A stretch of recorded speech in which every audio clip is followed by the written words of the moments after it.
There are some crossbows on the market that aren't nearly as big a step down from some of these top-end units as their price would indicate. Right now I'm going to unbox 10 points new NXT 400.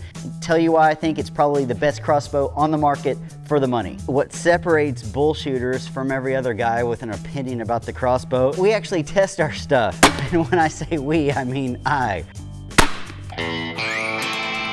Hey folks, let's talk crossbows. Now I understand that we all want the best stuff. I know I do.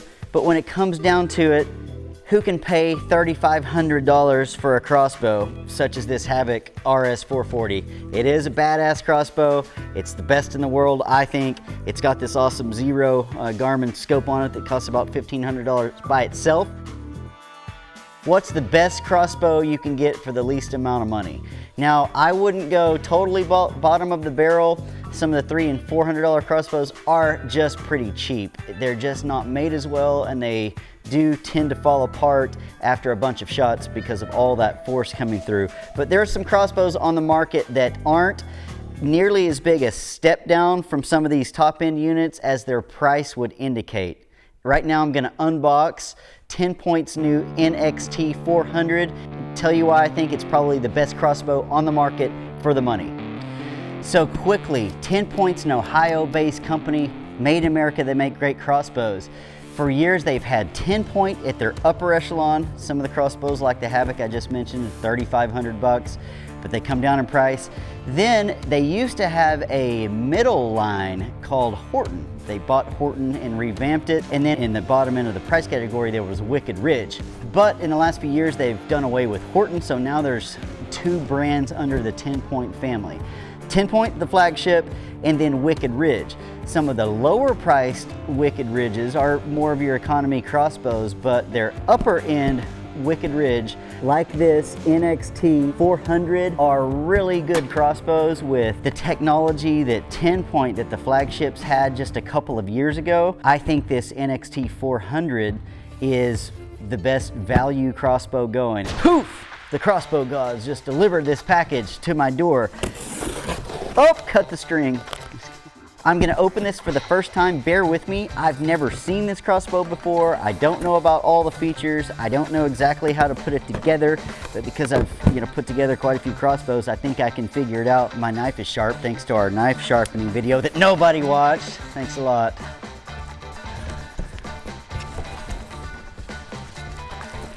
What I always recommend doing with the instruction booklet is throwing them out, because I'm a Neanderthal there, Biden. I can't read. To be honest, every time I have read the instruction booklet, I have learned something, and it generally saves me time. So there are the field points. Here is the stirrup. I do recommend tossing the stirrup, because stirrups were handy back in the old days when you actually had to put a foot on the bow to pull the string, but now because these things have crank cockers, it really just adds about 3 inches to the overall length. Do you like how this thing is packaged? Unlike the cheaper crossbows, the cheapest, it comes, with everything installed. I noticed that the thing is fairly long out of the box, but I can also tell that it's just well made. I mean, it's just a 10 Point. So there's the bow. Here, the biggest thing to put together on these that take the most time is the quiver assembly, so you can mount it on the bow. I'm not going to do that. I'm just going to mount the scope. There is the ratchet crank handle. More stuff with the quiver. There's the quiver itself. Rail lube. There's the scope. I've badmouthed all crossbow scopes, Chinese scopes in the past, but you have to view them like a bonus. If you want to upgrade to a better scope, that's your prerogative, but if you want to use the scope, they will work with that, and they do have, this one's illuminated, and it does have holdover points, of course. So, some hardware, and that, my friends, is it. Really, the only danger. These things are like human mousetraps, but if you think about it, if you carry a gun, it's cocked and locked all the time.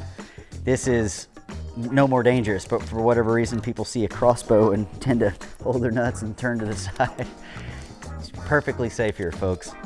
all I really have to do with this thing is install the scope. And even better, it's one super cool thing from 10 Point, in this case Wicked Ridge, that you pay for, but it's so handy. Most of these scopes have been bore sighted, so literally just get the eye relief correct for you, and that's pretty good. The scope has already been mounted in the rings. All you gotta do is tighten it up. It'll be a miracle if, oh, look at that, it's a miracle. I've never understood why some people have to have torque wrenches. Come on, man, it's a small screw. Get it reasonably tight. You don't have to crank on it like a gorilla, but put a little bit more than hand pressure. Not that hard. That thing, with the exception of the quiver that you don't have to shoot, I'm gonna leave the stirrup off. The one thing the stirrup does is protect your broadhead, but if you're hunting in a tree stand or whatever, you know, you can cock this thing just using the crank. You don't need it. So say, get it out of there, you don't need it. Starting from the back, we've got a polymer framed crossbow. It's got the AcuDraw. This is the mechanism that used to cost big money, and you do want a cocking system. It is just so much easier. And with these narrow crossbows, narrow axle to axles, this space is so small that you can't even get your hand in there to cock it manually. So you need a crank system. I like this because it's more or less automatic. So I'm gonna flip this button, push that down, that releases, go over the scope, that's called the sled, put the sled on, put the crank in. I want to see a couple things here. Okay, so I'm going to crank this back. This is one thing that you pay for with some of the bells and whistles on some of the higher price units. Some of them have a new crank system with the clutch. If I let go of this, it's going to hit my knuckles for sure, hopefully not hit me in the chin. But I can't just let go of it like I can on the Havoc. So that's one thing you pay for. It's still a good crank, it just doesn't have all the bells and whistles. So real quick, before I go any further, before I cock it, I just want to measure a couple things. So axle to axle, which means nothing. Uncocked, it's 11 1/4, which uncocked really doesn't mean anything anyway. When you're using it, it's going to be cocked. Cam edge to cam edge, it's about 14. Lengthwise, without the stirrup, it is 33 inches. So with the stirrup, it'd be about 34 and a half. So 34 inches is fairly long, but it is narrow. Weight-wise, it's got the scope, so that scope's about 1 pound, but you have to shoot it with the scope. So I'm gonna count the scope. I would also put a sling on it, but you don't have to have the sling to shoot, nor do you have to have the arrows on it. But set up like it should be set up to shoot, and I'm not even sure what they say that it weighs. 9.25, so 9 pounds, 25 ounces. So that's a heavier crossbow for sure. 10 Point has always been, and I don't mind the weight. It's some of the weight, you can tell it goes into the manufacturing. This is the machine barrel. Really good quality limbs. You can just tell that this thing is made well, and that is part of the reason why 10 Points hold up so well. It's because they're made with quality, they're made with pride, but they also have enough material there to withstand that shock. Also, the heavier a crossbow is, generally, with all else being equal, the quieter it is, which is a huge thing. So I'm not making excuses, I'm just saying what it is. It's 9.2 pounds with the scope and nothing else. Remember that part on Dances with Wolves where he's grinding the coffee? All right, so once it's locked and you hear that, you can push this lever again and take that off. And I like that this is a retractable system to where it fits in there, and then it even has a little latch there that keeps that in place. All right, so you can see that baby is stupidly narrow. And again, the company I think claims 6 axle, I'm sure that's right. Yeah, it's right there. What hunters need to worry about is its maximum overall width, and you can see that would be cam edge to cam edge. So that's 9 inches. So just to be clear, it's not fair to 10 Point to count their cam edge to cam edge measurement 9 to some other company's axle to axle measurement. That's apples to oranges. But some other company, you need to look at their maximum width, not just their axle to axle. I'm telling you, 9, as you can see, 9 overall maximum width is very, very narrow, and that's a huge thing for hunting. The more narrow you get, the more this thing starts to feel like a rifle when you're carrying it around on your back or whatever, and less like a crossbow. I had an instance not too long ago. I was hog hunting. I'm in the scope, so I'm fully on the hog. I can still see him. I'm falling. Well, when he finally stops broadside, I shoot, not knowing that the tree was right there. The cam limb, of course, recoils, hits the tree. Who knows where my arrow went? Hog ran off, crossbow completely broken. So I was using a much wider crossbow. So the more narrow the crossbow, it's easier to hunt with, easier to carry. It's just superior. And that baby is just about as narrow as they get. So let's go shoot this thing. All right, we're at the range. What separates BullShooters from every other guy with an opinion about the crossbow, we actually test our stuff. And when I say we, I mean I. In weighing the arrow, we're gonna put it on grains. It's 402.6, so that's a 402.9, almost 403. It's supposed to be a 400 grain, but that's normal variance within arrows. I know we hate to do this, but there is one important thing of crossbow maintenance. Boys, you gotta lube up. It'll save the life of your crossbow and your string. And the chronograph is ready to go. There we go, take one. Let's call it 397, that's right there, close. Pretty happy with that. Also happy that arrow is on the target. That means somebody at the 10-point factory actually took the time to mount the scope properly in the rings and then at least bore sight it. It's not supposed to be bullseyes, so you're never supposed to just put this on and go hunting, but at least it'll get you on the target, which will save you a ton of time. I made adjustments to the scope.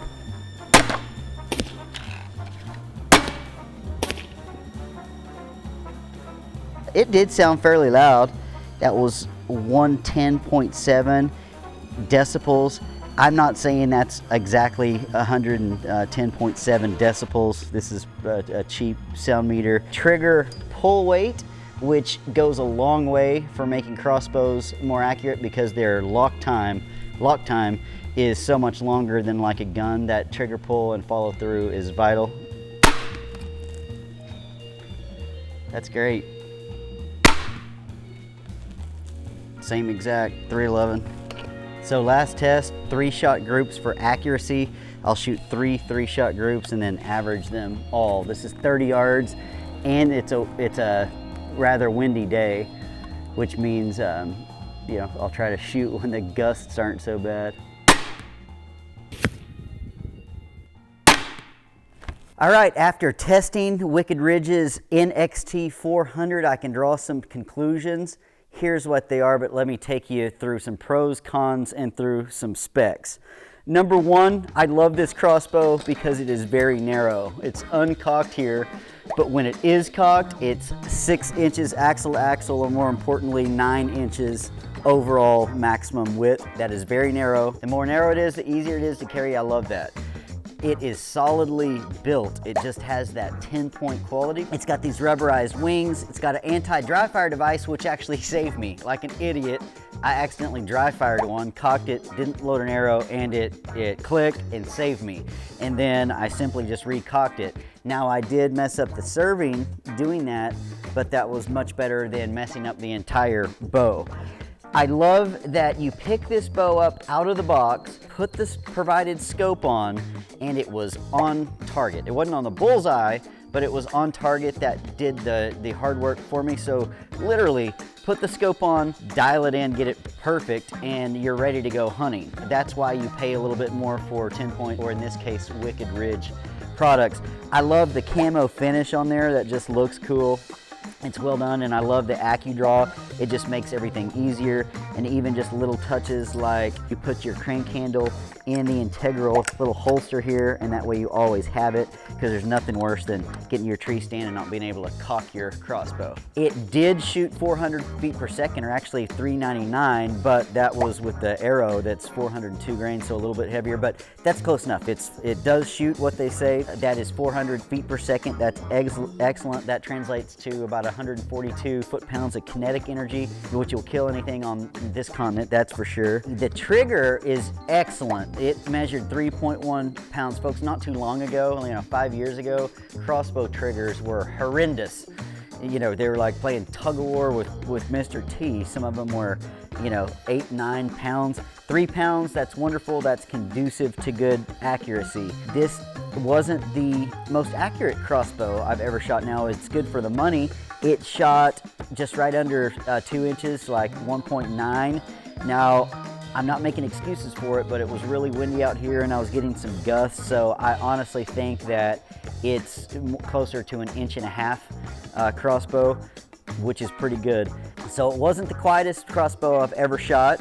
Another negative that's not really to blame for the crossbow, but this is a cheaper scope than are on some of the upper end crossbows, but this one actually maxed out, so I couldn't get it to go down any further, and it was really close there. It needed to go down another couple inches, but it's maxed out as far down as it'll go. The finger adjustments were really tough to do, but if you're serious about crossbow hunting, invest in a little bit better scope, even a $300 or $400 scope rather than this cheap Chinese piece of crap. But this is not just 10 Point's fault. It's a very competitive market, and every crossbow company is doing this. So consider the scope as a bonus. Lastly, the weight. It is a heavier crossbow. 10 Point claims it's 7.4 pounds without accessories. Now, I am counting the AcuDraw on it because 1, it came on it, and 2, you have to have this to shoot it because this thing is too narrow to crank by your hand. So with that, it was 8.1 ounces. And with the scope that you have to shoot it, it was right around 9 pounds. And then with everything you have on it, it's right around 10 pounds. But with the scope, shootable, right around 9 pounds, that's heavier than they say. That's not a bad thing because that weight provides some things. It usually makes a crossbow a little bit quieter, and it also, that most of that weight is in the body of this crossbow and how it's made, so it does hold together nicely. So those are some negatives, and I don't want to sound negative about this crossbow because overwhelmingly it is just tremendous. 400 feet per second. Everything about it, is good and quality and well made, and that's the deal with this crossbow.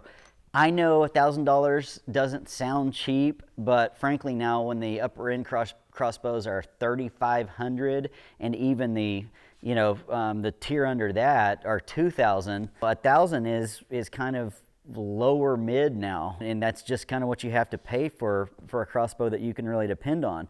And I think this is one of the better values out there. It's listed at $1,099 on 10 Point's website with everything you need to shoot, 3 arrows, scope, quiver, but you can actually get it for a little bit under $1,000, and for under $1,000, this NXT 400 from Wicked Ridge is probably the best value crossbow going. I'm Jeff Johnston. That's no BS.